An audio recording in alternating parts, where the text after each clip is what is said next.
Hey guys, क्या आप जानते हैं कि योगी आदित्यनाथ यूपी को $1 ट्रिलियन वाला इकोनॉमी बनाना चाहते हैं, जबकि पूरे भारत का इकोनॉमी मात्र $3 ट्रिलियन के आसपास है। तो ऐसे में योगी आदित्यनाथ का ये टारगेट काफी अधूरा लगता है, लेकिन यूपी सरकार लगातार इसी प्रयास पर काम कर रही है। आज से 2-3 दिन पहले इंटरनेशनल स्टेडियम का भी उद्घाटन हुआ था यूपी के वाराणसी में। वैसे तो यूपी में सैकड़ों बड़े प्रोजेक्ट पर काम चल रहे हैं, जिसकी गिनती करना थोड़ा मुश्किल है।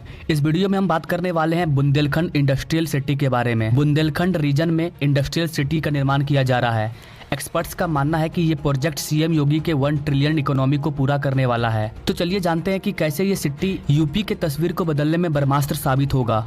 नमस्कार दोस्तों, मैं हूं विकास और आप देख रहे हैं all India affairs. Guys, Bundelkhand region में 2 स्टेट का हिस्सा है, एक यूपी और दूसरा एमपी, और इसमें टोटल 13 डिस्ट्रिक्ट शामिल है, जिसमें से 60 डिस्ट्रिक्ट यूपी के हैं और 6 एमपी के हैं। और ये टोटल 13 डिस्ट्रिक्ट 70,000 स्क्वायर किलोमीटर के एरिया में फैला है। यहाँ रहने वाले लोगों का मेन व्यवसाय खेती है।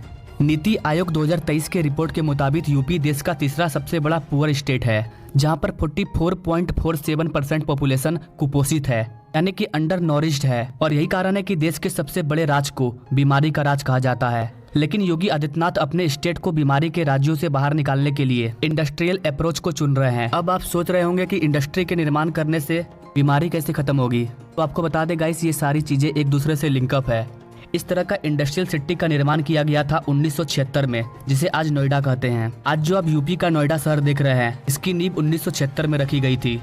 और नोएडा के रूपरेखा को देखकर सरकार एक और इंडस्ट्रियल सिटी बनाने जा रही है, जो यूपी के मध्य में है और मध्य प्रदेश से अटैच है। जब ये सिटी बन जाएगा तो आने वाले टाइम में यूपी के नोएडा सिटी की तरह विकसित होगा। इस सिटी के लिए बीडा यानी कि बुंदेलखंड इंडस्ट्रियल डेवलपमेंट अथॉरिटी का निर्माण किया जाएगा और फेज वाइज सिटी का निर्माण किया जाएगा। फेज 1 में सबसे पहले झांसी ग्वालियर रोड के पास एक टाउनशिप सिटी का निर्माण किया जाएगा। इस प्रोजेक्ट को झांसी से इसलिए स्टार्ट किया जा रहा है क्योंकि झांसी लगभग देश के बीचों बीच है, जहाँ बेटर रोड और रेल कनेक्टिविटी पहले से मौजूद है।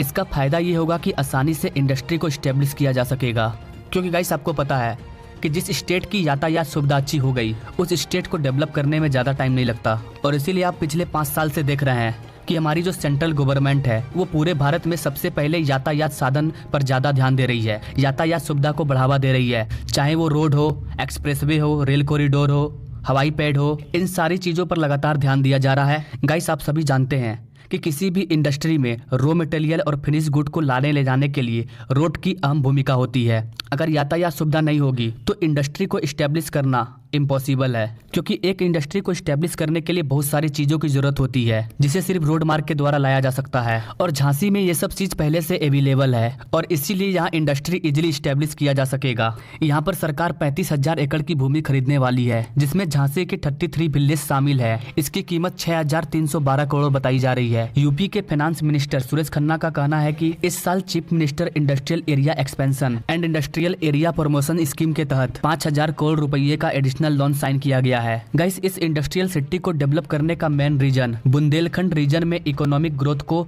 यूपी के दूसरे स्टेट के बराबर लाना है, क्योंकि यूपी के इस क्षेत्र को बाकी क्षेत्र के मुताबिक बैकवर्ड माना जाता है, जिसकी वजह से यहाँ के जो अधिकतर लोग हैं वो दूसरे बड़े शहरों में जाकर नौकरी करते हैं, मजदूरी करते हैं। यहाँ के लोग महाराष्ट्र, गुजरात, तमिलनाडु जाकर कंपनी में काम करते हैं। अगर यूपी में ही बड़े इंडस्ट्री को स्टेब्लिश कर दिया जाए तो यहीं पर इन लोगों को रोजगार मिल जाएगा, जिससे कि इनको घर छोड़कर दूसरे राज्यों में भटकना नहीं पड़ेगा। और सरकार इसी प्रयास में लगातार आगे बढ़ रही है। अभी हाल ही में 296 किलोमीटर बुंदेलखंड एक्सप्रेसवे का उद्घाटन किया गया, जिसे 14,000 करोड़ रुपये की लागत से बनाया गया। कुल मिलाकर देखा जाए तो यहाँ पर कनेक्टिविटी तैयार है। अब टाइम है इंडस्ट्रियल सिटी को स्टेब्लिश करने की। कई प्रोजेक्ट पर लगातार काम चल रहा है और कई को पूरा कर लिया गया है। Like 2600 long solar power transmission network establish किया जा रहा है, जिसे ग्रीन एनर्जी कॉरिडोर भी कहा जा रहा है। इसके अलावा 20,000 करोड़ का डिफेंस इंडस्ट्रियल कॉरिडोर भी बुंदेलखंड का ही हिस्सा है, जो आने वाले टाइम में इस क्षेत्र के इकोनॉमिक ग्रोथ को आसमान में पहुंचा देगा। डिफेंस इंडस्ट्रियल कॉरिडोर में एडवांस डिफेंस इक्विपमेंट का प्रोडक्शन स्टार्ट होने जा रहा है। इन सारे प्रोजेक्ट के मदद से बुंदेलखंड का जो पिछड़ा इलाका है, अब वो इंफ्रास्ट्रक्चर, एम्प्लॉयमेंट एंड इकोनॉमी में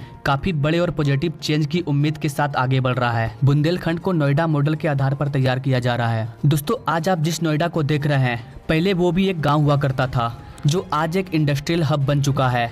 आज यूपी का नोएडा सिटी हर चीज में आगे है, जिसकी नींव 1976 में रखी गई थी।